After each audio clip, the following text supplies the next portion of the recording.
በጌታ በኢየሱስ ስም ሰላም እላችኋለሁ። እንዴት ሰነበታችሁ? አሜን። የአምላካችን የእግዚአብሔር ስም ከአጽናፈ ዓለም እስከ አጽናፈ ዓለም የተመሰገነ ይሁን። ዛሬ ከኔ ጋር የተሰጠኝ ርዕስ የክርስቶስ ኢየሱስ መከራና ሞት በሚል ነው የምንካፈለው። የክርስቶስ ኢየሱስ መከራና ሞት ይሄን ክፍል ማቴዎስ ምዕራፍ 27 ከቁጥር 45 እስከ 53 ያለው ላይ ቆመን ነው የምናየው፣ ግን ብዙ ክፍሎችን ለማየት እንሞክራለን። ይሄን ስናደርግ ከቻሉ ፕሮጀክተር ላይ ያሳዩናል። እኔ የምላቸውን ጥቅሶች ወይም ላነብ የምፈልጋቸውን ጥቅሶች ያሳዩናል ማለት ነው። ያው የክርስቶስ መከራን ስናስብ መከራው ከመያዙ ይጀምራል አይደል? እንደውም ከመያዙን በፊት በጌቴሰማኒ ጸሎት ሲያደርግ ይጀምራል አይደል? ዋናው መከራ እና እኔ ሙሉን ከዛ ማንበብ ስለማልችል ግን ቢያንስ ከየት ጀምሮ አነብላችኋለሁ መሰላችሁ? እዚሁ ምዕራፍ 27 ላይ ከቁጥር 35 ጀምሬ ሳነበው እንደዚህ ይላል። ከሰቀሉትም በኋላ ብሎ ይጀምራል። ስለዚህ ከመሰቀሉ በፊት ኢየሱስ ምን ብሏል? ተገርፏል አይደል? ተተፍቶበታል። አናቱን በዘንግ መተውታል አይደለ? የሾህ አክሊል ደፍተውለታል አይደለ? ከስቅላቱ በፊት እስኪ አንተ አምላክ ከሆንክ የአይሁድ ንጉሥ እያሉ የሮም ወታደሮች እያጎነበሱ በፊቱ በጣም አሹፈውበታል። ብዙ እንደዚህ አይነት ዝርዝሮች አሉ። ማንገባባቸው ለምን እንደማንገባ ይገባቸዋል በኋላ ላይ። ይሄ ሁሉ ከሆነ በኋላ ግን ሰቀሉት ይላል ማቴዎስ ሲናገር። ከሰቀሉትም በኋላ ዕጣ ጥለው ልብሱ ምን አረጉ? ተካፈሉ። መከራው ይጀምራል ማለት ነው። ከዚያም ተቀምጠው ይጠብቁት ነበር። ከራስጌው ይህ የአይሁድ ንጉሥ የሚል የክስ ጽሑፍ አኖሩ። እንደ ሹፈት መሆኑ ነው። አሁን አንተ የአይሁድ ንጉሥ ነኝ ብለሃል አይደለ? እንግዲህ ስንሰቅልህ ምን ብለን ነው የምንሰቅልህ? ይኸውና የአይሁድ ንጉሥ ብለን ምን እናደርጋለን? የክስ ወረቀት ከአናትህ ከፍ ብሎ መስቀሉ ላይ ምን እናደርጋለን? እንለጥፋለን ብለው ለጥፈውለት ነበር። እንደ ሹፈት፣ እንደ ንቀት፣ እንደ ማሽሟጠጥ አይነት ነገር ማለት ነው። ሁለት ወንበዴዎች አንዱ በቀኙ አንዱ በግራው አብረውት ተሰቅለው ነበረ። የኢየሱስ ሞት ከወንበዴዎች ጋር ምን ሆነ? ተቆጠረ። አይገርማችሁም? ንጹህ የሆነው ኢየሱስ ክርስቶስ ሞቱ ከማን ጋር ሆነ? ከወንበዴዎች ጋር ተቆጥሮ አብሮ በግራና በቀኝ ወንበዴዎች ተሰቅለው ነበረ። እሱ ብቻ አልበቃ ስላላቸው ይኸውላችሁ ምን ይላል ሲናገር፣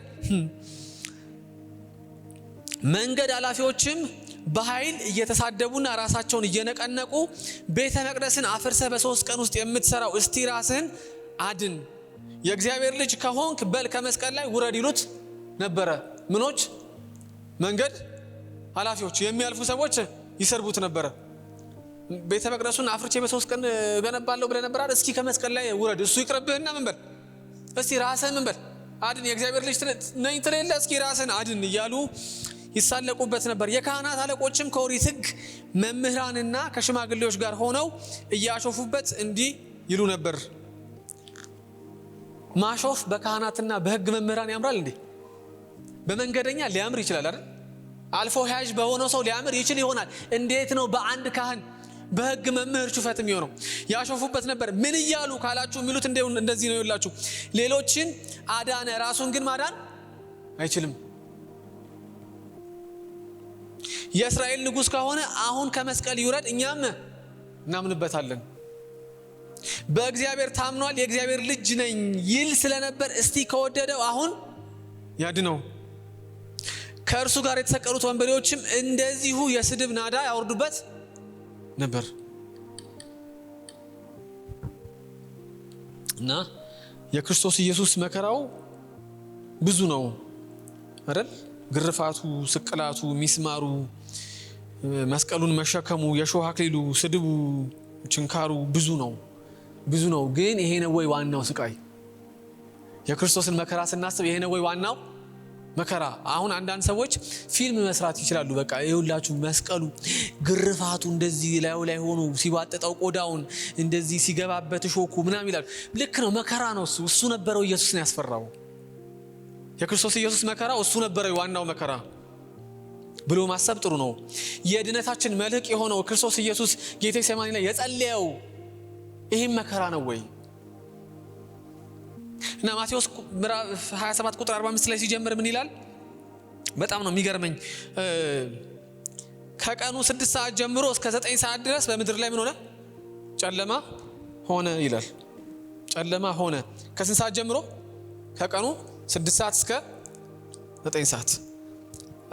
ይሄ ወቅት የፋሲካን በዓል የሚያከብሩበት ነው አይደል? እነሱ ክርስቶስ ኢየሱስም አይደል ራት በልቷል ከደቀ መዛሙርቱ ጋር። ስለዚህ የፋሲካ ሰሞን ነው።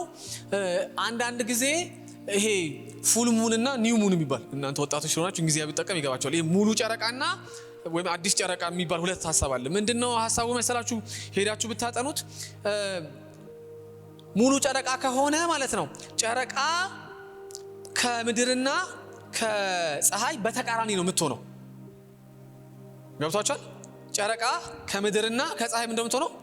በተቃራኒ። ፀሐይና ምድር በዚህ በኩል ከሆኑ ፀሐይና ምድር በዚህ በኩል ከሆኑ ጨረቃ ቤት ትሆናለች፣ በዚህ በኩል ትሆናለች። አዲስ ጨረቃ ኒው ሙን የሚሉት ግን ከሆነ ጨረቃ የምትሆነው በፀሐይና በምድር መሃል ላይ ምን ታደርጋለች? ከዚህ በእንግሊዝኛው ኢክሊፕስ የምንለው አንዳንድ ጊዜ ግርዶሽ የምንለው በአማርኛ ማለት ነው ይከሰታል አይደል? ጨረቃ ፀሐይን ምን ታደርጋለች? ይሄ እንደዛ አይደለም። ስለዚህ በሳይንሱ ብታጠኑት ጊዜውን ወቅቱን ምናምን አስባችሁ ወደ ብታስቡት ይሄ ድንገት ጨረቃ በፀሐይና በምድር መሃል ሆና የሚሆን አይደለም። የፋሲካ ወቅት ነው፣ ፉል ሙን ታይም ነው። ጨረቃ እንደው ምንድነች? በምድርና በፀሐይ ምንድነች? በተቃራኒ ነች። ስለዚህ በጠራራ ፀሐይ በ6 ሰዓት በግንቦት ወር እንደማለት ነው። እንዴት አድርገው ነው ምንም ያደርገው ጨለማ የሚሆነው? ግን ምን ይላል? በቀኑ 6 ሰዓት ጀምሮ እስከ 9 ሰዓት ድረስ በምድር ሁሉ ላይ ምን ሆነ? ጨለማ ሆነ። ለምንድን ነው የሆነው ካላችሁ የእግዚአብሔር እጅ ማርቆስ ይነግራል። ማቴዎስ ስለማይነግረን ነው። ማርቆስ ሲነግረን ክርስቶስ ኢየሱስ የተሰቀለው ስንት ሰዓት ነው? የመጽሐፍ ቅዱስ ኩይዝ ነው። ስንት ሰዓት ነው የተሰቀለው ኢየሱስ?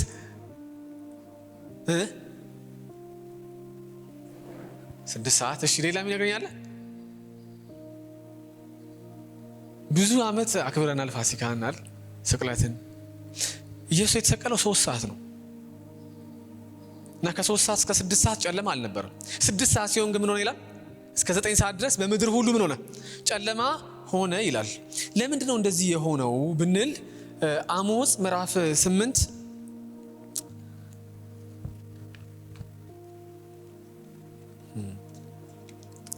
አሞጽ ምዕራፍ 8 ቁጥር 9ን ብታነቡ እንደዚህ ይላል። ምዕራፍ 8 ቁጥር 9 ጌታ እግዚአብሔር እንደዚህ ይላል፣ በዚያ ቀን ፀሐይ በቀትር እንድትጠልቅ አደርጋለሁ። ምን አደርጋለሁ?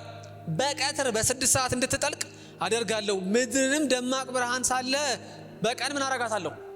አጨልማታለሁ። አይደል? በቀን ምን አደርጋታለሁ? አጨልማታለሁ ይላል። እንደዚሁም ደግሞ ኢዮኤል 2:31ን ብናወጣ የራሴን ላውጣ ማለት እናንተ እስኪወጣላችሁ ድረስ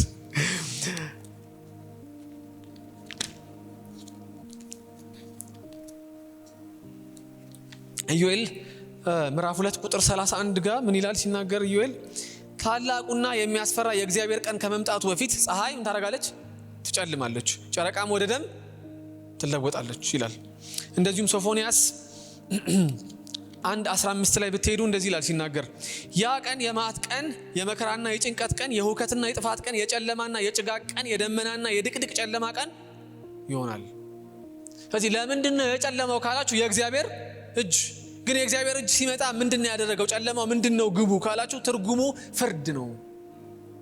ስለዚህ ከ6 ሰዓት እስከ 9 ሰዓት ኢየሱስ መስቀል ላይ በነበረ ጊዜ ምድር ምን አደረገች?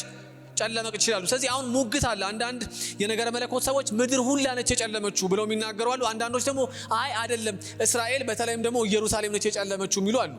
እሱ አያከራክረንም። ዋናው ምንድነው? በቀትር አይደል? ቢያንስ ኢየሩሳሌም አይደል? እስራኤል ውስጥ አይደል? ምን ሆነ? ጨለማ ሆነ። በቀትር ጨለማ ሆነ። ለምን ካላችሁ የእግዚአብሔር እጅ ለምን ጨለማ አደረገ ካላችሁ ፍርድ። ሮሜ 4:25 ላይ ሲናገር ጳውሎስ ሮሜ 4:25 ላይ እርሱ ስለ ኃጢአታችን እንዲሞት አልፎ ተሰጠ፣ እኛንም ጻድቅ አድርጎ ለማቅረብ ከሞት ተነሳ ይላል። ስለዚህ የሚፈልገው የመጀመሪያው ነው። እርሱ ስለ ኃጢአታችን እንዲሞት አልፎ። ለምንድን ነው እግዚአብሔር ጨለማ ያደረገው በቀትር ካላችሁ እግዚአብሔር ሊፈርድ ስለሆነ። ምን ላይ ነው የሚፈርደው ከተባለ ኃጢአት ላይ። ስለዚህ ፍርዱ ምንድን ነው? የኃጢአት ፍርድ ሞት። ስለዚህ ምን ያለ ሮሜ ላይ ሲናገር እርሱ ስለ ኃጢአታችን እንዲሞት አልፎ ተሰጠ። ስለዚህ ኢየሱስ ሊሞት ስለሆነ ምን አረገ? ምድር በቀትር ምን አረገች? ጨለመች። ገላትያ 3:13 ላይም ሲናገር ምን ይላል?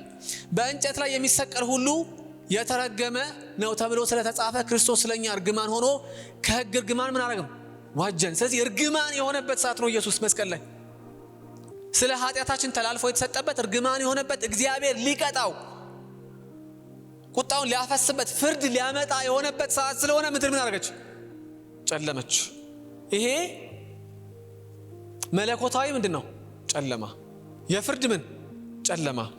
አንድ ክፍል ብንጨምር አንደኛ ጴጥሮስ 2:24 ላይ ሚላል ሲናገር ለኃጢአት ሞተን ለጽድቅ እንድንኖር እርሱ ራሱ በስጋው ኃጢአታችንን ምን አደረገ?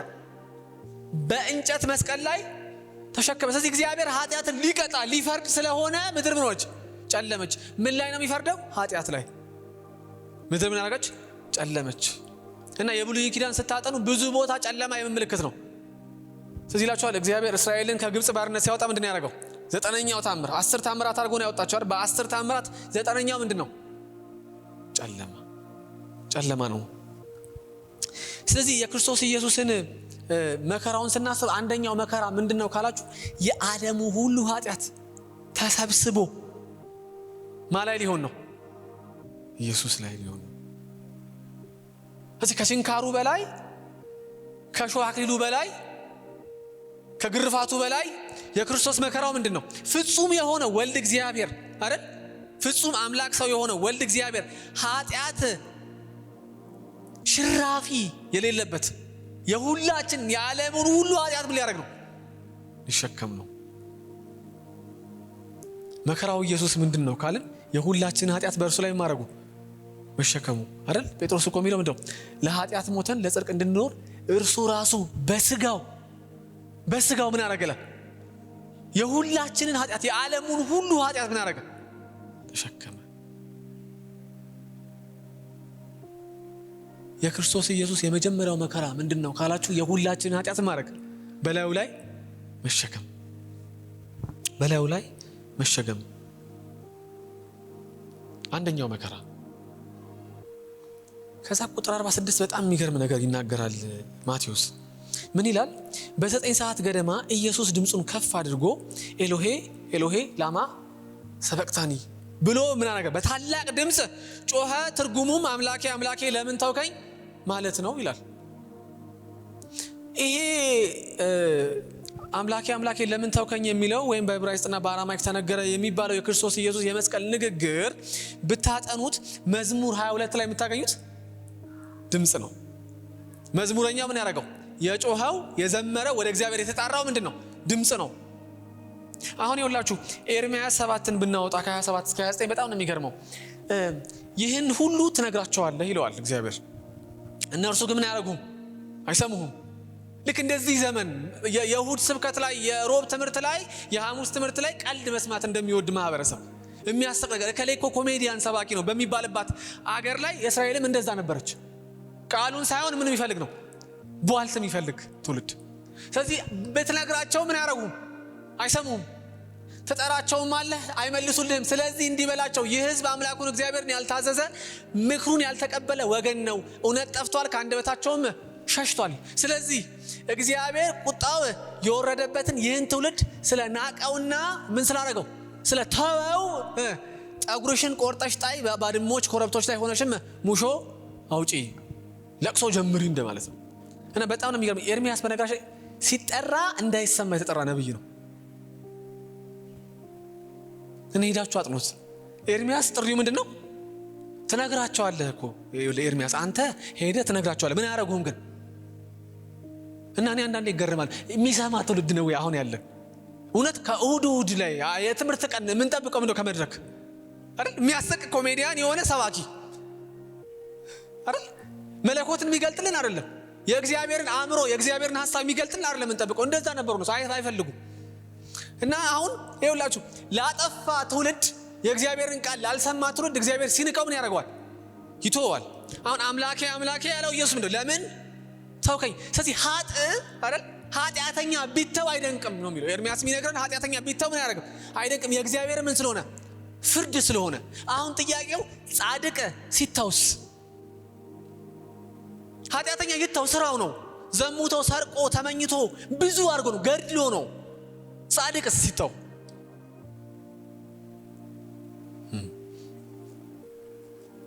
ጻድቅ ሲተውስ? መዝሙር 22 የጻድቅ ጩኸት ነው። እና ኢየሱስ ተጨነቀ። ትዝ ካላችሁ ማቴዎስ 26 ጋር ብንሄድ ማቴዎስ 26 ከቁጥር 36 እስከ 42 አነብላችኋለሁ።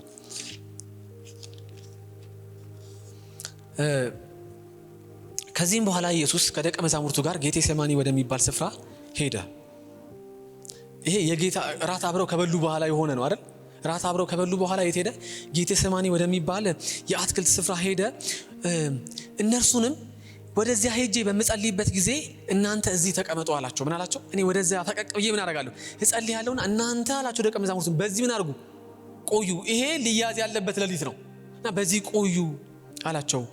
ከእርሱም ጋር ጴጥሮስንና ሁለቱን የዘብዴዎስ ልጆች ይዞ ሄደ። ይተክዝና ይጨነቅ ጀመር ይላል። ምንድን ነው ኢየሱስን ሊያስጨንቀው የሚችለው? ምን ነው ሊያስጨንቀው የሚችለው? አሁን በዚህ ዘመን እንደምንለው ግርፋቱ ነው ሊያስጨንቀው የሚችለው? ሚስማሩ ነው ሊያስጨንቀው የሚችለው? እንዳትሳሳቱ፣ እነዚህ ነገሮች ምን ያደርጋሉ? ሰውነት ላይ ህመም ያመጣሉ አይደል? መከራ ያመጣሉ፣ ስቃይ ያመጣሉ። ይሄ ነው ወይ ግን ያስጨነቀው ኢየሱስን? ሚለው ምንድነው? ይተክዝና ይጨነቅ ጀመር። ከዚያም ነፍሴ እስከ ሞት ድረስ እጅግ አዝናለች ይላል ኢየሱስ። ይሄን ያለው እኮ ሌላ ግለሰብ አይደለም። ማን ነው? ወልድ እግዚአብሔር ፍጹም ሰው ፍጹም መለኮት አምላክ የሆነ ወልድ እግዚአብሔር ምን አለ? ነፍሴ እስከ ሞት ድረስ ምን አደረገች? እጅግ አዝናለች። ከእኔ ጋር በመትጋት እዚሁ ቆዩ አላቸው ደቀ መዛሙርቱ። ምን አላቸው? ነፍሴ እጅግ ምን ብላለች? ተጨንቃለች። እስከ ሞት ድረስ ነው የተጨነቀችው። እርግጠኛ ነኝ እዚህ ውስጥ ያለን ሁላችን እስከ ሞት ድረስ መጨነቅ ምን እንደሆነ አናውቅም። ፈተና አስጨንቆን ይሆናል፣ ስራ አስጨንቆን ይሆናል፣ ጠብ አስጨንቆን ይሆናል። እስከ ሞት ድረስ ግን አይመስለኝም። እዚህ አናውቀውም ምን ማለት እንደሆነ ራሱ ነገርየውን በአእምሯችን በትክክል አብሰልስሎ ለመረዳት ግን ይላል ኢየሱስ እስከ ሞት ድረስ ነፍሴ ምን አደረገች? ተጨነቀች። እና ይላቸዋል ደቀ መዛሙርቱን ከኔ ጋር በመትጋት በምን በመትጋት በጸሎት በመትጋት ከኔ ጋር ምን በሉ ቆዩ አላቸው። ጥቂት እልፍ ብሎ በግንባሩ በመደፋት አባቴ ሆይ ቢቻል ይህ ጽዋ ከኔ ይለፍ። ምን አለ? ቢቻል ይላል አባቱን። አባቴ ሆይ ቢቻል ይህች ጽዋ ምን ትበል ከኔ ትለፍ። እና ጽዋ የሚጠጣ ማህበረሰብ ውስጥ እየኖርን አሁን ጽዋ ከኔ ይለፍ ሲባል ይገባናል ወይ? ለምን ነው ይህች ጽዋ ከኔ ትለፍ የሚለው ኢየሱስ? ምንድነው ያ ጽዋ? የእግዚአብሔር ቁጣ። የእግዚአብሔር ቁጣ ውስጥ ምን አለ እናየዋለን። ግን ይሄ ኢየሱስ የሚለምነው ነፍሱን እስከ ሞት ድረስ ያስጨነቀውና ያስተከዘው ደቀ መዛሙርቱን ከኔ ጋር በጸሎት ትጉ ያስባለው ምንድነው ያላችሁ እንደሆነ ጽዋ አለ፣ የሚጠጣው ጽዋ አለ ኢየሱስ። እና የአባቱ ፍቃድ ቢሆን የሚለምነው አባቱን ይቺ ጽዋ ከኔ ምን ትበል ትለፍ፣ መከራው ማለት ነው። ምንድነው ያ መከራ? እና የሚገርመኝ ግን ሲለምን ይሄ እስከ ሞት ድረስ ባስጨነቀው ጉዳይ ላይ ምን ይላል? ነገር ግን እኔ እንደምፈልገው ሳይሆን አንተ እንደምትፈልገው ይሁን ብሎ ምን አለ? እና የጸሎት ፎርሙላ አታዩ አይደል? እስከ ሞት ድረስ በተጨነቀበት በዚያ ቅጽበት ኢየሱስ ልቡ ስካን ቢደረግ ምንድነው ያለው? ልብ ውስጥ የአባቱ ፍቃድ። ኤክስሬይ ብናነሳው የልቡን መሻት ምን እንደሆነ ለማወቅ ብንፈልግ የክርስቶስ ኢየሱስ የልቡ ፍቃድ ምንድነው? የአባቱ ፍቃድ። አላስጨነቀውም? በጣም አስጨንቆታል። እስከምን ድረስ? እስከ ሞት ድረስ። የማ ፍቃድ ይሁን ይላል? ያንተ ፍቃድ። ብትፈቅድ ግን ይቺ ጽዋ ከኔ ምን ትበል ትለፍ። ከዚያም ተመልሶ ወደ ደቀ መዛሙርቱ ሲመጣ ምን ሆነው አገኛቸው? ልክ እንደኛ ጸልዩ ስንባል እንተኛለን። ምን ሆነው አገኛቸው? ተኝተው አገኛቸው። ጴጥሮስንም እንዲህ አለው፣ እንግዲህ ከእኔ ጋር 1 ሰዓት እንኳን መትጋት አቃታችሁን? ይለዋል። እኔ በወጣውበት አይደል? ጴጥሮስ እኮ ደቀ መዛሙርቱ እኮ ኢየሱስ በገባበት ገብተው በወጣበት ምን ብለዋል? ወጥተው እኮ አገልግለዋል።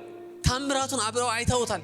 ሲጨነቅ አይደል? መምህራቸው ረቢ የሚሉት ሲጨነቅ ታምራትን ሲያደርጋዩት እርሱ እስከ ሞት ድረስ ነፍሱ ስትጨነቅ አብራችሁን ትጉ ሲላቸው 1 ሰዓት እንኳን አቃታቸው። ምን አላቸው? ወደ ፈተና እንዳትገቡ ትጉና ጸልዩ። መንፈስ ዝግጁ ነው፣ ስጋ ግን ደካማ ነው። ይሄ ርዕስ አይደለም፣ ግን ወደ ፈተና ላለመግባት አንደኛው መንገድ ምንድነው? መጸለይ። በቃ እና አንዳንዱን ፈተና ለዛ ነው ያዕቆብ ቢለው ፈተና የምትፈተኑት እኮ በልባችሁ መሻት ነው ይላል እንጂ ብትጸልዩ ኖሮ በእግዚአብሔር ፈቃድ ላይ ብትቆሙ ኖሮ ምን አታረጉ ነበር? በፈተና መከራ ውስጥ አትገቡም ነበር ይላል። እንደገና ለሁለተኛ ጊዜ ሄዶ አባት ሆይ ይህ ሳልጠጣው የማያልፍ ጽዋ ከሆነ ፈቃድህ ይፈጸም ብሎ ጸለየ። እንደገናም በመጣ ጊዜ አይኖቻቸው በእንቅልፍ ከብደው ስለነበር ተኝተው አገኛቸው። ትቷቸውም እንደገና በመሄድ ለሶስተኛ ጊዜ ቀደም ብሎ የጸለየውን ጸሎት ምን አረጋ? ደገመ። ምንድነው ያስጨነቀው? ምንድነው ኢየሱስን እስከ ሞት ድረስ ያስጨነቀው? ከአንዴም ማር 3 ጊዜ ምን ያደረገው? የጸለየው ብትፈቅድ ይሄ ጽዋ ከኔ ምን ይበል ይለፍ፣ ነገር ግን የማን ፈቃድ ይሁን? ያንተ ፈቃድ ይሁን ብሎ ያጸለየው ምንድነው? እና ጆሲ ስለ መከራውና ሞቱ ነው እንድትነግረን የምፈልገው ሲለኝ መከራው ምንድነው የሚለው በጣም ወሳኝ ነው ለአማኞች። ኢየሱስ ያስጨነቀው ምንድነው? ምንድነው ጽዋው ይጠጣው? ሉቃስ ላይ ይናገራል መልሶ ሉቃስ 22:44 ላይ አንድ ቁጥር ነች። እጅግ ተጨንቆም በብርቱ ምን ያደርግ ነበር? ይጸልይ ነበር። እና ላቡም ይላል እንደ ደም ነጠብጣብ ወደ ምድር ምን ያደርግ ነበር? ይፈስ ነበረ። ላቡ እንደ ደም ጠብታ ድረስ እየፈሰሰ እንዲጸልይ ከአንድም 3 ጊዜ እንዲለምን ያደረገው እንዲቃተት ያደረገው ያ ጽዋ ምንድን ነው?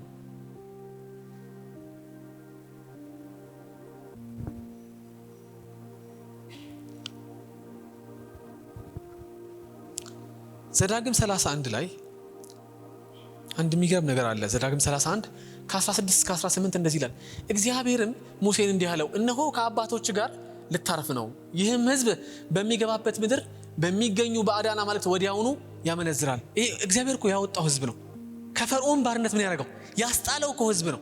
በእርግጥ አይገርመኝም። በነገራችን ላይ ይሄ ሕዝብ እንደወጣ ሙሴ ተራራ ላይ ሲወጣ ምን አድርጓል? አሮንን አይደል በወርቅ ጥጃ አሰርቶ ምን ያደረገ ነው?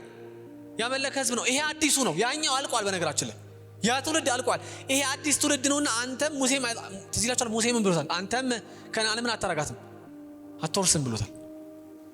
አትወርስም። እና አዲስ ትውልድ ነው። ሙሴ ወደ ጌታ ከመሄዱ በፊት እያናገራቸው ነው። ምን ይሏል? በሚገቡበት ምድር በሚያገኙት በባዕዳን አማልክት ምን ያደርጋል? ያመነዝራል። አውቃለሁ። ይገባሉ፣ አወርሳቸዋለሁ፣ ግን ምን ያደርጋሉ? ያመነዝራሉ። እኔን ይተውኛል፣ ከእነርሱም ጋር የገባሁትን ኪዳን ያፈርሳሉ። በዚያች ቀን እቆጣቸዋለሁ። ዋናው ምንድን ነው? እተዋቸዋለሁም።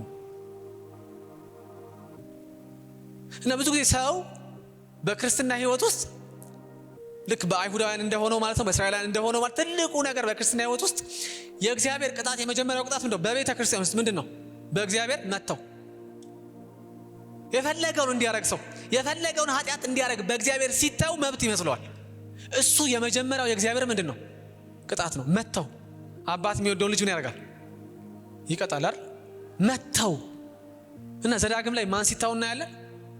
አዲሱ ትውልድ እግዚአብሔር እንደሚተወው በሙሴ በኩል ሲናገር እንሰማለን። እንደዚሁም ደግሞ ኢሳይያስ 59 ከ1 እስከ 2 ብናይ ምን ይላል?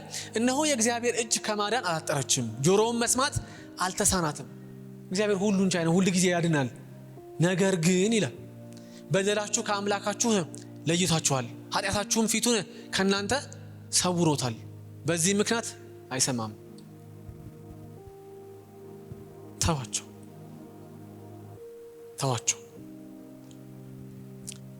እና ለኃጥ በእግዚአብሔር ቢተው ምንድን ነው? ልክ ነው አይደል? ፍርዱ ምንድን ነው? ትክክል ነው። ነገር ግን ለጻድቅ በእግዚአብሔር ቢተው ምንድን ነው? ያችሁ ኢየሱስ ምንድን ነው እስከ ሞት ድረስ አስጨንቆ ላቡ እንደ ደም ጠብታ እየተንጠባጠበ 3 ጊዜ አባቶ ብትፈቅድስ ይቺ ጽዋ ከኔ ትለፍ ብሎ የጸለየው ምንድን ነው ያላችሁ እንደሆነ በአባቱ መተው። ትልቁ የኢየሱስ መከራ ምንድን ነው ቢባል ችንካሩ አይደለም። ትልቁ የኢየሱስ መከራ ምንድን ነው ቢባል አክሊሉ አይደለም። ትልቁ የኢየሱስ መከራ ምንድን ነው ቢባል በአባቱ ምን ሆነ? ተተወ። ምን አለ ኢየሱስ? አምላኬ አምላኬ ለምን ተውከኝ? ምንድን ነው እየሆነ ያለው መስቀል ላይ? ምንድን ነው እየሆነ ያለው? ሁለተኛ ቆሮንቶስ ምዕራፍ 5 ቁጥር 21 ላይ እንደዚህ ይላል፣ እኛ በእርሱ ሆነን የእግዚአብሔር ጽድቅ እንድንሆን ኃጢአት የሌለበትን እርሱን እግዚአብሔር ስለኛ ምን አደረገው? ኃጢአት አደረገው። አያችሁ ዮሐንስ 1:1 ላይ ሲናገር በመጀመሪያ ቃል ነበረ፣ ቃልም ከእግዚአብሔር ጋር ነበረ ይላል። እኛ ስናነበው ከእግዚአብሔር ጋር ነበረ ብለን ነው የምናየው። ግን ከእግዚአብሔር ጋር የምትለው ያቺ ቃል የምታሳየው ፍጹም የሆነ ህብረት፣ ፍጹም የሆነ ደስታ፣ ፍጹም የሆነ ሰላም ያለው የሥላሴ ህብረት አንዱ አካል ነበር። ማ? ወልድ እግዚአብሔር። ምን እስኪሆን ድረስ? በመስቀል ላይ አባቱ እስኪተወው ድረስ። ለምን ተወው ያላችሁ እንደሆነ ምን ስለሆነ? ስለኛ እግዚአብሔር ምን ስላደረገው? በመስቀል ላይ ኃጢአት ስላደረገው። ስለ እያንዳንዳችን ምን ስላደረገው? ኃጢአት ስላደረገው። አያችሁ ምንድነው እግዚአብሔር እኛን ለማዳን የከፈለው ዋጋ? ምንድነው ኢየሱስ ክርስቶስ ወልድ እግዚአብሔር ደግሞ እኛን ስለማዳን የከፈለው ዋጋ ሚለው የሚገባን አሁን አባቱ ምን አደረገው? ተወው። ለዘላለም እኮ ነው በሥላሴ ህብረት ውስጥ የነበረው ኢየሱስ። አብ፣ ወልድ፣ መንፈስ ቅዱስ ሥላሴ ምን አንድ አምላክ አይደል? ልክ ነኝ? አብ፣ ወልድ፣ መንፈስ ቅዱስ ሥላሴ አንድ አምላክ፣ በመለኮት አንድ፣ በአካል ስንት? ሶስት። ከዚህ ፍጹም ህብረት ውስጥ ምን አደረገው አባቱ? ተወው። ተወው ይላል። ምን ስለሆነ? ስለኛ ኃጢአት ስለሆነ። ገላትያ 3:13 ላይ ምን ይላል?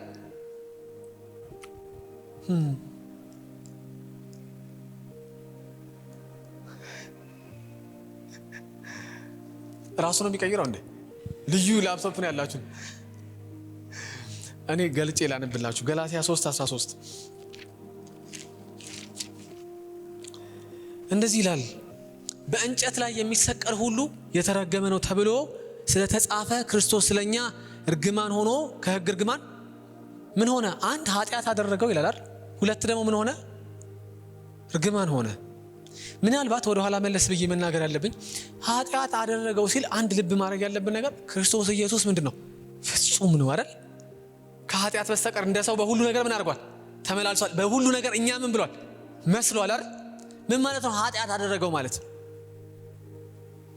ይኸውላችሁ በብሉይ ኪዳን አይደል አንድ ሰው ኃጢአቱ እግዚአብሔር ይቅር እንዲልለት ምን ያደርጋል? እንዲሸፈንለት መስዋዕት ይዞ ይመጣል አይደል? በግም ሊሆን ይችላል፣ በሬም ሊሆን ይችላል፣ ፍየልም ሊሆን ይችላል። ይዞ ሲመጣ እጁ ይጫንበትና የሰውየው ኃጢአት ወደ በጉ ምን ያደርጋል? ይተላለፋል። በጉ ግን ምንድን ነው? ንጹህ ነው። እንደውም ትዝ ካላችሁ የሌዋውያን ሕግ ላይ ለመስዋዕት የሚቀርበው በግ ምን መሆን የለበት? ያልታመመ አይደል? የማያነክስ ያልታወረ አይደል? ጤነኛ የሆነ በግ ተመርጦ ምን ያደርጋል? ለመስዋዕት ይቀርባል። ልክ እንደ ብሉይ ኪዳን ወልድ እግዚአብሔር ኢየሱስ ክርስቶስ የሁላችንን ኃጢአት በራእዩ ላይ ምን ያደረገ? ተሸከመ በስጋው። ኃጢአት ሆነ የሚለው ይሄን ነው። በላዩ ላይ ምን ያደረገ? ተሸከመ። አሁን ደግሞ ምን ሆነ ይላል? በመስቀል ላይ ስለኛ እርግማን ሆነ። አንድ ብንጨምር ሮሜ 3:25 ላይ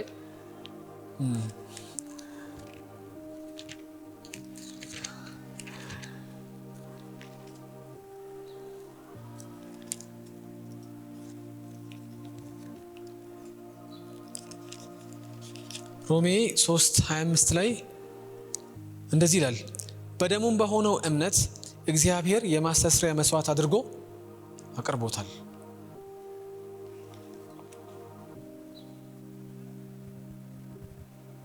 ስለዚህ ለምንድን ነው ወልድ እግዚአብሔር በሥላሴ ውስጥ ካለው ህብረት የተለየው? አባቱ ፊቱን ያዞረበት ለምንድን ነው? እሱ አምላኬ አምላኬ ለምን ተውከኝ ብሎ የጠየቀው ያላችሁ እንደሆነ በእኛ የተነሳ በሰው ሁሉ ኃጢአት የተነሳ ወልድ እግዚአብሔር ምን ሆነ? ኢየሱስ ክርስቶስ የእኛን ሁሉ ኃጢአት ተሸክሞ ጳውሎስ እንደሚለው ስለኛ ምን ሆነ? ኃጢአት ሆነ። ስለኛ እርግማን ተቀበለ። በስጋው ምን አደረገ? ኃጢአታችን ተሸከመ። ስለዚህ አባቱ ምን አደረገው? ተወው።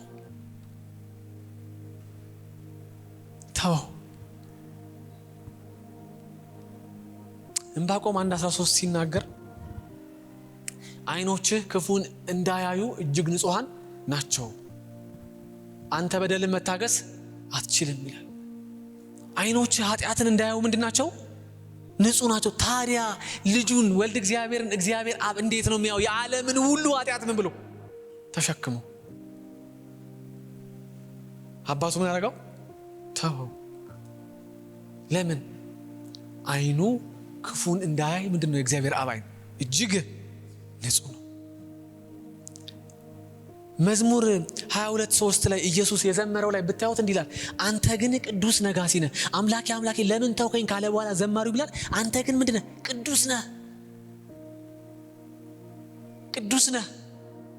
እዚህ እግዚአብሔር ቅዱስ ስለሆነ ከኃጢአት ጋር ምንም ህብረት ሊያደርግ አይችልም። ኢየሱስ ደግሞ እኛን ወክሎ የሁላችን ኃጢአት ተሸክሞ ኃጢአት የማያውቅ ልጁ ምን ሆኗል? ኃጢአት ሆኗል፣ እርግማን ተሸክሟል። አንደኛ ዮሐንስ 1:5 ላይ ሲናገር እንደዚህ ይላል፣ ከእርሱ የሰማነው ለእናንተም የምንነግራችሁ መልእክት እግዚአብሔር ምንድነው?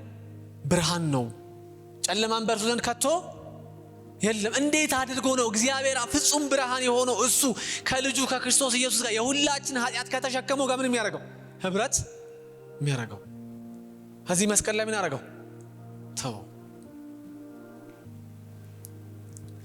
እኛ በማናቀው የዘመን ስሌት እኛ ልንቆጥረው በማንችለው ቢነገረን እንኳን ልንረዳው በማንችለው የዘመን ስሌት ለዘላለም እስከ ዘላለም አብሮ የነበረ ኢየሱስ ክርስቶስ ከሥላሴ ህብረት ምን አደረገ?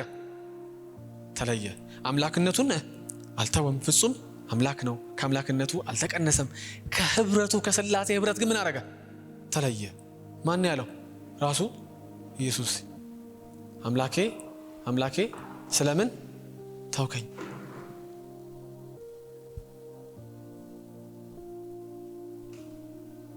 ስለዚህ የኢየሱስ መከራ ምንድን ነው ካላችሁ በዘላለም ስሌት በሥላሴ ውስጥ ከነበረው ህብረት ኢየሱስ ክርስቶስ ምን አደረገ? መስቀል ላይ ሆኖ ስለኛ ሲቀጣ ከህብረቱ ተለየ። አባቱ ጀርባውን ሰጠው፣ ፊቱን ዞር አደረገበት። ይልቁንም የሥላሴን የእግዚአብሔር አብ ወልድ መንፈስ ቅዱስ ቁጣ በላዩ ላይ ምን አደረገበት? አወረደበት። የዘላለም ሲኦልን ኃጥአን የሚቀጡበትን የዘላለም ሲኦልን ስለኛ ለ3 ሰዓት ምን አደረገ? ተሸከመ። እዚህ ምንድን ነበር ኢየሱስን ያስጨነቀው? ይሄ ጽዋ ከኔ ይለፍ ያስባለው ካላችሁ ምንድን ነበር? ከአባቱ መለየቱ፣ ከሥላሴ ህብረት መለየቱ፣ ለዘላለም ከነበረበት ከፍጹም ህብረት ማድረጉ፣ ስለኛ መለየቱ ማለት ችንካሩ አይደለም። ቅዱሳን ችንካሩ አይደለም። በሙላት አንረዳውም፣ ይገባኛል። ሚስማሩ ግን አይደለም፣ የሾህ አክሊሉ አይደለም ኢየሱስን ያጸለየው። በቤተ ክርስቲያን ታሪክ ይውላችሁ፣ በቤተ ክርስቲያን ታሪክ ስለ እምነታቸው የተለያየ አይነት ሞት የሞቱ ሰዎች አሉ። አንድ አሁን እኛ የተሐድሶ ፍሬዎች ነን አይደል? የሪፎርሜሽን ሙቭመንት አይደል? ሪፎርሜሽን እያልን እናከብራለን። ከተሐድሶ እንዲነሳ እነ ሉተር ተሐድሶውን እንዲጀምሩ ከማረጋቸው በፊት ተነስተው የነበሩ አባቶች አሉ እና ከነሱ መካከል አንደኛው ጆን ሃስ ይባላል። እና ጆን ሃስ ስለ ወንጌል መዳን በእምነት በጸጋ ነው ብሎ ስለሰበከ እንዴት መስላችሁ የተገደለው? አስራውት እንደዚህ ግንድ ላይ አስራውት ማገዶ እግሩ ስር ተደርጎ እሳት ተለኩሶ እየተቃጠለ ነው የሞተው። አላለቀሰም። የሚገርማችሁ ጋር አላለቀሰም፣ እየዘመረ ነው የሞተው። የቤተ ክርስቲያን አባቶች ሮም ክፉ ነች፣ ይዛቸው ሰም ቀብታ ማታ ማታ መብራት አርጋ ስታቃጥላቸው አላለቀሱም። በመጋዝ ተሰንጥቀዋል። በነጋችን ላይ አባቶቻችን የኛ ዘመን ተለይቶ እኮ ነው። በመጋዝ ተሰንጥቀዋል፣ አላለቀሱም። ለአንበሳ መዝናኛ ሆኖ ህዝብ ከቦ ስቴዲየም ክርስቲያኖች ተጥለው ከአንበሳና ከነብር ጋር ሲታገሉ አላለቀሱ። እየዘመሩ ነው ሄዱት፣ እየዘመሩ እያመሰገኑ ወደ ጌታ ሄዱት። እና የክርስቶስ ደቀ መዛሙርት ሞት ያላስፈራቸው፣ ስቅላት ያላስፈራቸው፣ አንገታቸው በሰይፍ መቀላቱ ያላስፈራቸው፣ ለአናብስት መጣላቸው ያላስፈራቸው፣ በዘይት ሲንጨረጨሩ በእሳት ሲጠበሱ ያላስፈራቸው፣ ያላለቀሱ ደቀ መዛሙርት ያሉት ኢየሱስ ችንካሩ የሚያስለቅሰው ይመስላችኋል? የሾኩ አክሊል 3 ጊዜ ነፍሴ እስከ ሞት ድረስ ተጨነቀች የሚል ያስብላችኋል? አይደለም። የእምነታችን ጀማሪና ፈጻሚ ሆኖ ኢየሱስ ክርስቶስ ሚስማሩ ያስፈራዋል? ግርፋቱ ያስፈራ? አይደለም። ይኸውላችሁ ትልቁ የኃጢአት ዋጋ ምንድን ነው? ከእግዚአብሔር መለየት። አዳም ተነገረው፣ ከዚህ ፍሬ በበላ ጊዜ ሞት ምን ታደርጋለህ? ፊዚካል ሞት ብቻ እንዳይመስላችሁ፣ ከእግዚአብሔር ምንድን ነው? መለየት። ስለዚህ የኢየሱስ ያስጨነቀው ያ ጽዋ ምንድን ነው ያላችሁ እንደሆነ ከአባቱ ህብረት ምን ማድረጉ? መለየቱ። ጉዶች እኮ ነን እናንተ። ምን አይነት ጉዶች ነን! ስላሴ የነበረበትን ዘላለማዊ ህብረት ምን ያደረግን ሰዎች ነን። ስለ በደላችን እግዚአብሔር ስለራራ አይደል ኢየሱስ ምን አደረገ? ከአባቱ ህብረት ለመጀመሪያ ጊዜ ምን አደረገ? ተለየ። አባቱ ጀርባውን ሰጠው፣ ፊቱ ምን አደረገበት? ዞር አደረገበት። ምንድን ነበር ያጸለየው? ያለመነው፣ ያስጨነቀው? ደቀ መዛሙርቱም ከኔ ጋር ሁኑ ያስባለው ምንድን ነበር ካላችሁ የአባቱ መተው፣ በአባቱ መተው፣ ከስላሴ ህብረት መጉደል።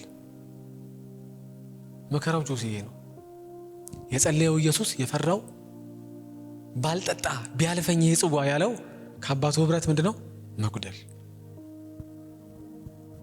መጉደል ነው። ይህን ደግሞ እግዚአብሔር አሳይቶናል። ምን በማድረግ ፍርዱ ሊመጣ እንደሆነ ለማሳየት በጨለማ አይደል፣ በቀትር አይደል፣ በ6 ሰዓት ምን አደረገ? ጨለማ አደረገ። ቁጣውን በልጁ ላይ ያፈሰሰበት፣ ሊያደቀው አራራም ይላል። ስለማ ስለኛ። በዚያ ቆመው ከነበሩት አንዳንዶች ጩኸቱን ሲሰሙ ኤልያስን እየተጣራ ይሆናል አሉ። ኢላይ ኢላይ ስለሚል የዕብራይስጡ ኤሎሄ ኤሎሄ አማርኛው ነው። ኢላይ ኢላይ ስለሚል ወይም ዕብራይስጥና አራማይኩ እንደዛ ስለሚል ኤልያስን እየተጣራ መሆን አለበት ይላሉ። ግን ሹፈት ነው የሚመስለው፣ ጠፍቷቸው አይመስልኝም። ወዲያውም ከነርሱ አንዱ ሮጦ ሰፍነግ በመውሰድ የኮመጠጠ ወይን ጠጅ ውስጥ ነከረው። ሰፍነጉንም በሸንበቆ ዘንግ ጫፍ ላይ በማድረግ እንዲጠጣ ለኢየሱስ ምን አደረገለት? አቀረበለትና ይሄ ወታደሮች የሚጠጡት መጠጥ ሊሆን ይችላል። ወይንና ውሃ የተቀላቀለበት በጣም ርካሽ የሆነ መጠጥ ይሆናል። እሱ እንዲጠጣ ምን አደረገለት? አቀረበለት ይላል። እና ቢጠጣ ችግሩ መሰላችሁ? ጠምቶታል ኢየሱስ፣ ተጠማው ይላል ዮሐንስ ላይ። ቢጠጣ ችግሩ የመስቀል ሞት የስቃይ ሞት አይደለ? ስቃዩን ያረዝምበታል። ምክንያቱም ምን ያደርገዋል? ሲጠጣ ነቃ ይላል አይደል? ስለዚህ ህመሙን ምን ያደርገዋል? ያብሰዋል። የቀሩት ግን ሰውየው በሸንበቆ አድርጎ አይደል ሲያቀርብለት፣ የቀሩት ግን ታውት አሉ። ታውት እስቲ ኤልያስ መጥቶ ሲያድነው ምን እንበል እናያለን። ለነሱ ኃጢአት ከአባቱ ህብረት የጎደለው ኢየሱስ ክርስቶስን በመስቀል ላይ ሆኖ ምን ያደርጉታል? አሁንም አልበቃቸውም። አያችሁ የሰው ክፋት። ቤተክርስቲያን ኃጢአትን ሪስትሬን ስለምታረግ ገደብ ልጓም ስለምታበጅለት የእግዚአብሔር መንፈስ ለኃጢአት ልጓም ስለሚያበጅ እንጂ እያንዳንዳችን ብንለቀቅ ዓለም ሌላ ነች። ተሰቅሎ እንኳን ምን አደረጉ? አልተውትም። እስኪ ኤልያስ ይምጣና ሲያድነው እኒህ አሉ ይላል። ኢየሱስ እንደገና ከፍ ባለ ድምፅ ጮኸ፣ መንፈሱንም አሳልፎ ሰጠ ይላል።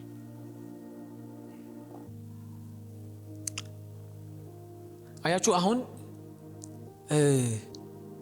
ኢየሱስ ያስፈራው ችንካሩ አይደለም ስላችሁ፣ አክሊሉ አይደለም የሾህ አክሊሉ ስላችሁ፣ ግርፋቱ አይደለም ስላችሁ፣ ትንሽ የሚገባን ሉቃስ 23 ጋር ብንሄድ 34 እና 43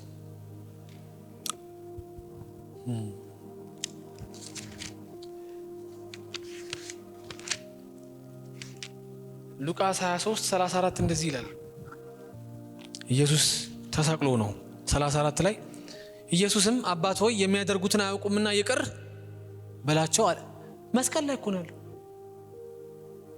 የእግዚአብሔር ቁጣ በላዩ እየወረደ ከአባቱ ህብረት ጎድሎ እንኳን ኢየሱስ ስለማን ነው የሚጨነቀው? ስለ ሰቃዮቹ። ምን ይላል? አባት ሆይ የሚሰሩትን አያውቁምና ምን በላቸው? ይቅር በላቸው። ሚስማሩ አልደነቀውም፣ ግርፋቱ አልደነቀውም፣ ከአባቱ ህብረት መጉደሉ። እዛው ምዕራፍ ላይ ቁጥር 43 ጋር ብትሄዱ እንዲላል ኢየሱስም እውነት እልሃለሁ ዛሬ ከኔ ጋር በገነት ትሆናለህ። መስቀል ላይ ሆኖ ኢየሱስ ምን እንደሚያወራው ምህረት። ዮሐንስ 19 ላይ ብትሄዱ ምን ይላል? ኢየሱስ ሲናገር ለእናቱ ማርያም እነሆ ልጅሽ ይላታል ዮሐንስን። ለዮሐንስ ደግሞ ይላል እነኋት እናትህ። ይሄ ሚስማር ያመመው ሰው ነው? ግርፋት ያመመው ሰው ነው? ስቃይ ያስፈራው ሰው ነው? አይደለም። ቅዱሳን የስጋው አይደለም። የኢየሱስ ጭንቀት እስከ ሞት ድረስ የተጨነቀው የክርስቶስ ኢየሱስ መከራ ብሎ መጽሐፍ ቅዱስ የሚነግረን ምንድነው? ከአባቱ መለየቱ።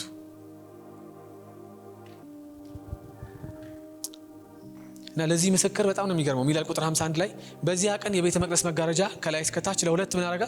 ተቀደደ። ምድር ተናወጠች፣ አለቶችም ተሰነጣጠቁ።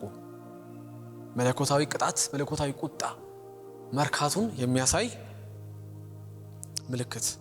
የቤተ መቅደሱ መጋረጃ ከላይ እስከ ታች ለሁለት ተቀደደ፣ ምድር ተናወጠች፣ አለቶችም ተሰነጣጠቁ፣ መቃብሮች ተከፈቱ፣ አንቀላፍተው የነበሩትን ብዙዎች ቅዱሳን ተነሱ።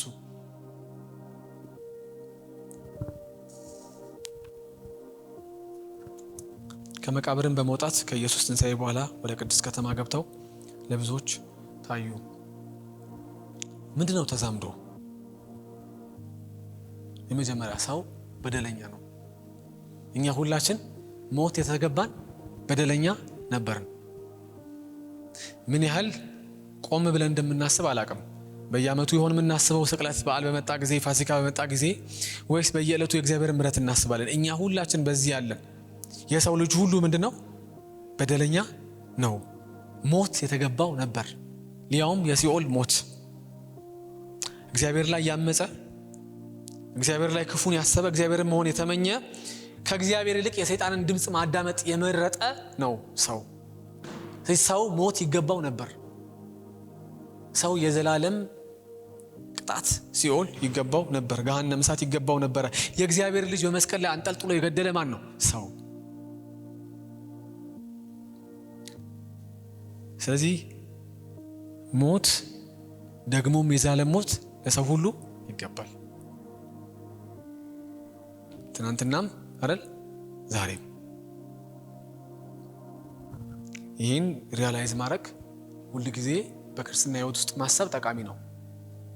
ሞት ይገባኝ ነበር፣ በእግዚአብሔር ፊት ልቆም አይገባም ነበር፣ ልጁ ልባል አይገባም ነበር፣ የምህረት ውጤት ነው እንጂ ብሎ ማሰብ ያስፈልጋል። ስለዚህ የምንጀምረው ተዛምዶ ምንድነው ካለ አባቱና ልጅን የለየ ምንድነው? ኃጢአት የማን ነው? የኛ። ሰው ሞት ይገባው ነበር፣ ሊያውም የዘላለም ሞት።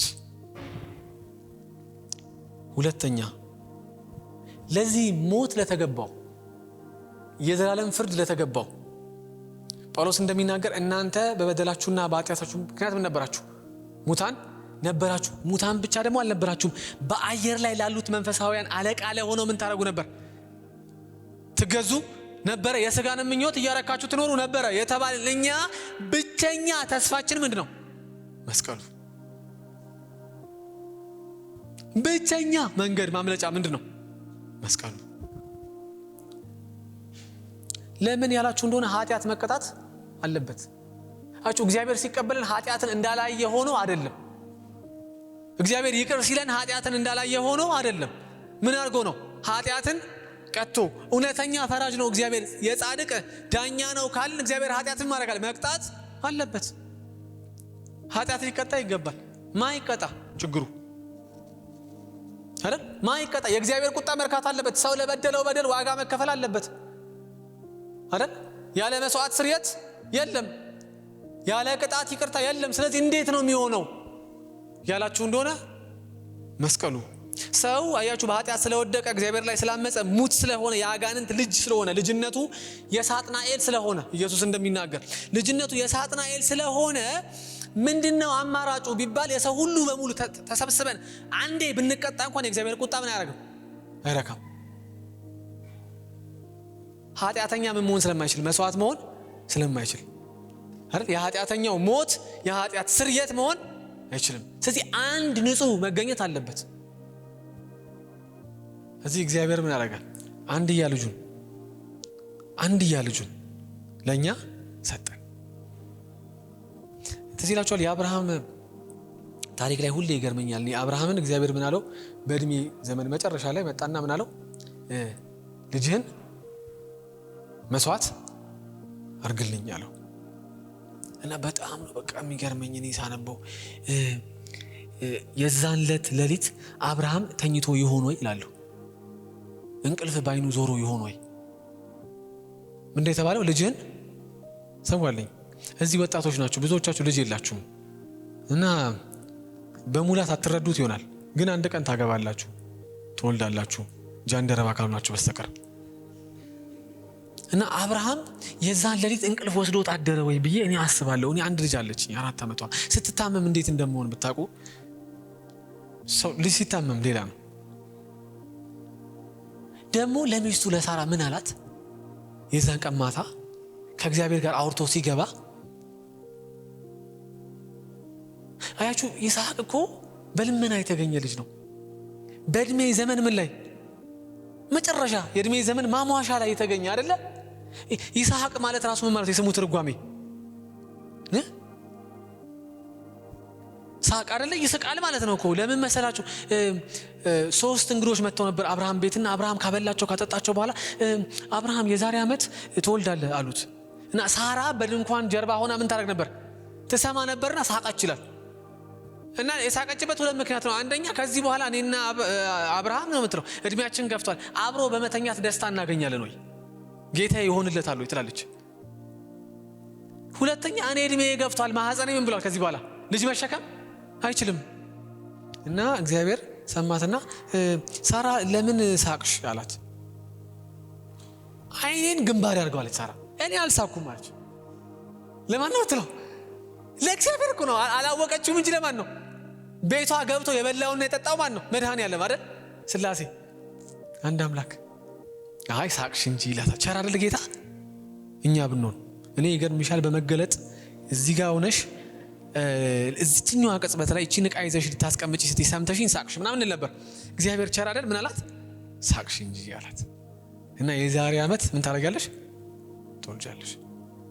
እንዲህ በልመና አብርሃም ሊወርሰኝ ነው ቤቴ አገልጋዬ ኤሌዜር ምን ትሰጠኛለህ ብሎታል እግዚአብሔር። ሀብት ንብረት እንደሆነ አለኝ፣ ምንድን ነው የምታረግልኝ ብሎ ለምኖ የተገኘ ልጅ ነው አብርሃም ይስሐቅ። ከዛ እግዚአብሔር ምን አለው? አይን ብሌን ነው ማለት ነው። ይስሐቅ ለአብርሃም ምን አለው? ሰዋልኝ። እና እኔ እንቅልፍ ባይኑ ዞሮ አደረ ወይ ያን ሌሊት እላለሁ። ሆስፒታል ብዙ ጊዜ አድረን እናውቃለን። እኔና ባለቤቴ ልጃችን አሟት ስንፈረቅ ነው የምታገኙኝ። ይሄ ወንድ ልጅ ምናምን አያለቅስም ሰው ፊት ምናምን በደንብ ነው አለቅሰው። ለምን ነው አላለቅሰው? እውነት ጌታን እና አንተ አትከለክልም እንደ እያልኩ ስላቀስ ታገኛላችሁ። እና ምን እንዴት እንቅልፍ ባይኑ ዞሮ ይሆን እላለሁ። እና ደግሞ ሚስቱን ምን ይላታል? ጠዋት እኮ ይዞት ሊሄድ ነው አይደል? እሺ ተውት። ማታ በቃ በጣም ተጨንቆ ነበር። ጠዋት ይዞት ይወጣል አይደል? እሱና አገልጋዮቹን ይዞ መስዋዕት ለማድረግ ይወጣልና ምን ብሏት ወጣ?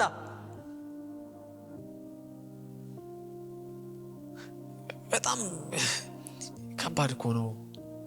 ስናነበው ነው የሚቀለን። እና ደግሞ ይስሐቅ ያከብድበታል አብርሃም ላይ። ምን ይላል አብርሃም? አገልጋዮችን በቃ እናንተ እዚህ ቆዩ፣ እኔና ልጄ መስዋዕት አድርገን አይደል አቅርበን ለእግዚአብሔር ምን ያደርጋል እንመልስ ሲል ልጁ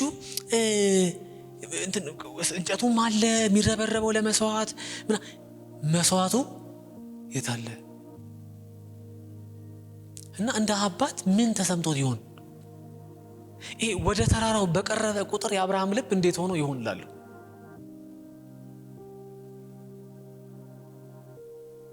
ሲያስተኛውስ አይደል? እንጨቱን ረብርቦ ሲጨርስ ምን ሲያደርገው? ሲያስተኛውስ ምን ተሰምቶት ይሆን?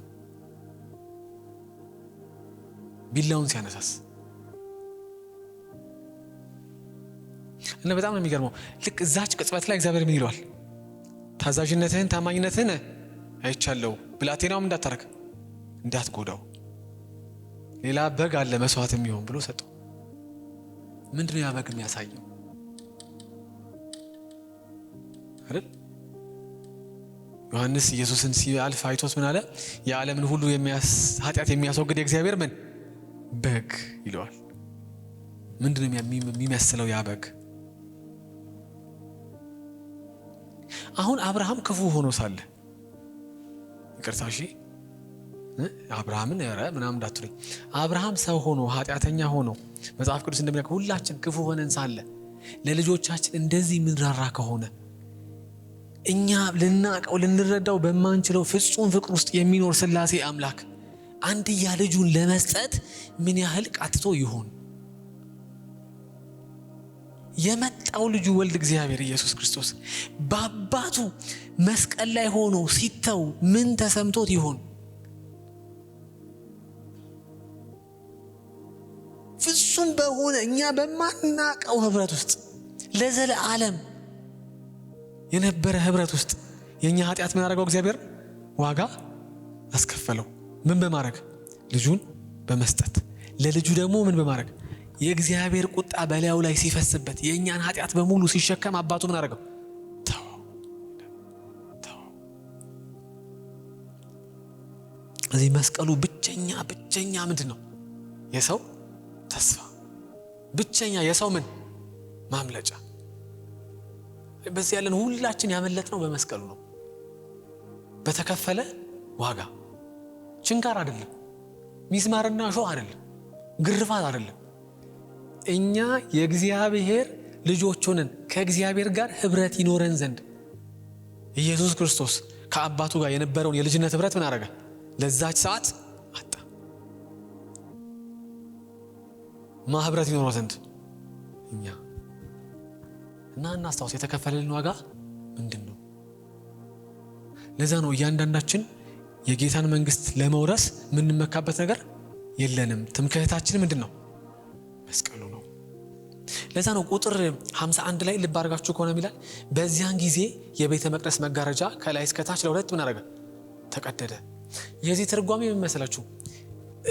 እስራኤላውያን ከእግዚአብሔር ጋር ህብረት ለማድረግ እግዚአብሔርን የሚያገኙት የት ነበረ? መጀመሪያ በድንኳን ነበር አይደል? ከዛ የት? በቤተ መቅደስ። ቤተ መቅደሱ እንደዚህ ቀጥ ያለ ነው በሩ እና የውጭ ያለው ቅድስት አለው፣ ቅድስተ ቅዱሳን የሚባላለው። ቅድስተ ቅዱሳኑ ውስጠኛው ክፍል ነው የእግዚአብሔር ምን ያለበት? ታቦት ያለበት፣ የእግዚአብሔር መገኛ የሆነው ማለት ነው። እና በአመት አንዴ ማን ነው የሚገባው? ሊቀ ካህን ነው የሚገባው። በአመት ስንቴ? አንዴ። የህዝቡን ሁሉ ኃጢአት የራሱን ጨምሮ ምን ያደርጋል? ተሸክሞ ሚረጭ ደም ይዞ ምን ያደርጋል? ይገባል። እና ሲገባ ድንገት እግዚአብሔር ሊቀስፈው ስለሚችል እግሩ ላይ ወይ ወገቡ ላይ ምን ይታሰራል? ሰንሰለት ወይም ገመድ ይታሰራል። ብራዘር ማንም ገብቶ አያወጣህም። ከቀረዛ ምን እንደምትሆኑ ቀረ ነው። ስለዚህ ምን እንደሚሆነው ለማውጣት ሰውየውን በሩም ቀጥ ያለ ነው። ምን ይታሰርበታል? ገመድ። መጋረጃ አለው ምንም ያደርግ። ቅድስተ ቅዱሳኑን ከቅድስት የሚለይ ዋናውን ክፍል ከሌላኛው የሚለይ ምን አለ? ረዥም መጋረጃ አለ። በእግዚአብሔርና በሰው መካከል ምን አለ? መጋረጃ አለ ማለት ነው። በእስራኤላውያንና በእግዚአብሔር መካከል እንኳን መካከለኛው ነው የሚገባው ማን ነው? ሊቀ ካህኑ ነው።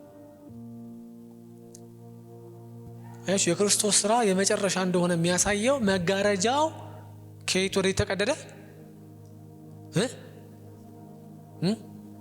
ከላይ። ለምንድን ነው ከላይ የሚለው? ከስር ሰው ቀደደው ሊባል ይችላል፣ ይታወቃል። ሰው ቀደደው እንዳይባል እግዚአብሔር ምን አደረገው? ከላይ ወደ ታች። ይሄ ወቅት ማለት በነገራችን ምን ወቅት መስላችሁ? የፋሲካ ወቅት አይደል? ስንጀምር አለ ያ ማለት መዓት ሺህ ሰው ቤተ መቅደስ ውስጥ አለ። መዓት ሺህ ሰው መስዋዕት ይዞ የት አለ? ቤተ መቅደስ አለ። ወረፋ ይዞ እየጠበቀ ምን እንዲደረግ? ያቀረበው በግ ያቀረበው በሬ ታርዶ መስዋዕት ሆኖ እንዲቀርብለት የሚጠብቅ መዓት ሰው አለ። እነዛ ሁሉ ሰዎች ባሉበት ካህናቱ እርድ በማከናወን መስዋዕት በማድረግ ቢዚ በሆኑበት ወቅት መጋረጃው ምን አደረገ? ተቀደደ። ከዚህ በኋላ ልዑል ሰው በሰራ ውስጥ ምን ያደርግ? አያድርም። በሰዎች መካከለኛነት እግዚአብሔርን ሰዎች ምን ያደርጉ? አያገኙም ከዚህ በኋላ። ለምን? በመስቀሉ። ለምን? ወልድ እግዚአብሔር ከአብ ጋር የነበረውን የልጅነቱን ህብረት ስለኛ ሲል ምን ብሎ አጥቶ።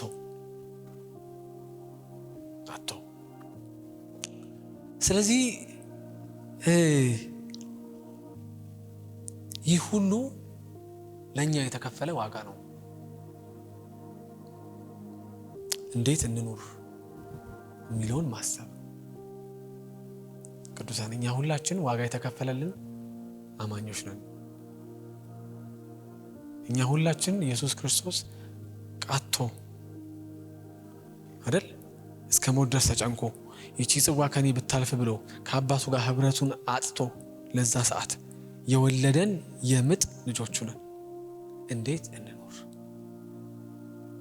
እና አበረታታችኋለሁ። ቆም ብላችሁ አስቡት። ልታገኙት የምታስቡት የትምህርት እድል፣ የሥራ እድል፣ ትዳር አላቅም የልባችሁ መሻት እንደሆነ መስቀሉ ጋር ሲመጣ ምንም ነው። የሚያስጨንቀን ጉዳይ መስቀሉ ጋር ሲመጣ ምንድን ነው? ምንም ነው። ለዚህ ክርስቶስ ለቃተተለት ከአባቱ ጋር ላጣው ህብረት በአባቱ ለተተው መተው የምንሰጠው ምላሽ ምንድነው ብሎ ቆሞ ማሰብ ያስፈልጋል። እና አበረታታችኋለሁ። ልጆች ናችሁ፣ ቆም ብላችሁ አስቡ። አያችሁ ሰማይ ቤት ተኪዶ ለጌታ አይኖርለትም። የሚኖርለት የት ነው? እዚህ። እዛ መከራ የለም፣ እዛ ሐዘን የለም፣ እዛ ዋይታ የለም፣ እዛ ፈተና የለም፣ እዛ አጋንንት የለም። ከተኖረ የምንኖርለት የት ነው? ለጌታ እዚህ። የወጣትነት ዘመኔን ምን ላደርግለት አስባለሁ? ለዚህ ጌታ ብላችሁ አስቡ። በዘላለም የነበረውን ፍጹሙን ህብረቱን ላጣልኝ ለጌታዬ ለኢየሱስ ክርስቶስ እንዴት ሊኖርለት ይገባል ብላችሁ አስቡ። አበረታታችኋለሁ። የዕለት ተዕለት የልባችሁ ትርታ መቃታት መሆን ያለበት እግዚአብሔርን እንዴት አድርጌ በኑሮዬ ምን ላድርገው ላስደስተው የሚል ያርግላችሁ። እግዚአብሔር ይህን ያርግላችሁ። የተወለድነው በምጥ ነው። በቀራንዮ ታሪኬ የጀመረው ብለን ዘምራለን አይደል? ከመስቀሉ ስር ነው። የምር እናድርገው ቅዱሳን። የተከፈለው ዋጋ እኛ ልንለካው ከምንችለው በላይ ነው። እኛ ልንረዳው ከምንችለው በላይ ነው። ወልድ እግዚአብሔር ኢየሱስ ክርስቶስ ምን ያደረገ ነው? እስከ ሞት ድረስ ያስጨነቀ። በመስቀል ላይ አምላኬ ስለምን ተውከኝ ያስባለ ነው። ለክርስቶስ መከራና ሞት የተገባ ኑሮ እንኖር ዘንድ እግዚአብሔር ይርዳን፣ ጸጋ ያብዛልን። እንጸልይ። እግዚአብሔር አምላካችን አባታችን ሆይ ስለ መልካምነትህ አመሰግንሃለሁ። ጌታዬ ስለ ረዳህን አመሰግንሃለሁ። ስለ ቃልህ እናመሰግንሃለን። እግዚአብሔር ሆይ የሰራኸው የመስቀል ሥራ ይግባን። ጌታ ሆይ ችንካሩ አይደለም የኢየሱስ ጭንቀት። እግዚአብሔር ሆይ ችንካሩ አልነበረም፣ ግርፋቱ አልነበረም፣ መስቀል መሸከሙ አልነበረም፣ የሾህ አክሊሉ አልነበረም። እግዚአብሔር ሆይ ልጅህ ኢየሱስ ክርስቶስን እስከ ሞት ድረስ ያስጨነቀው ካንተ ጋር የነበረውን ያንን ፍጹሙን ህብረት ማጣቱ ነው። ይሄ የተከፈለ ዋጋ ይግባን ጌታዬ። ይሄ የተከፈለ ዋጋ ይግባን። ክርስትና አይቅለልብን ጌታዬ። የትምህርት ዕድል ቢሆን ስራ ቢሆን ስኬት ቢሆን እግዚአብሔር ሆይ መስቀሉ ስር ሲመጣ ምንም ነው። እግዚአብሔር ሆይ ደቀ መዛሙርቱ እንዳደረጉት አባቶቻችን እንዳደረጉት የህይወታችን ግብ፣ የህይወታችን ረሃብ፣ የህይወታችን ጥማት፣ የህይወታችን እግዚአብሔር ሆይ ምኞት አንተን ማክበር ይሁንልን። እግዚአብሔር ሆይ አንተን ማክበር ይሁንልን። አንተ በልጅ በክርስቶስ ኢየሱስ ለሰራኸው ስራ፣ ለመስቀሉ ስራ ልጅህን በመተው እግዚአብሔር ሆይ ላፈሰስከው ቁጣ ለመስቀሉ ስራ እግዚአብሔር ሆይ የተገባ ኑሮ እንኖር ዘንድ ጸጋ ይብዛልን፣ ጸጋ ይብዛልን።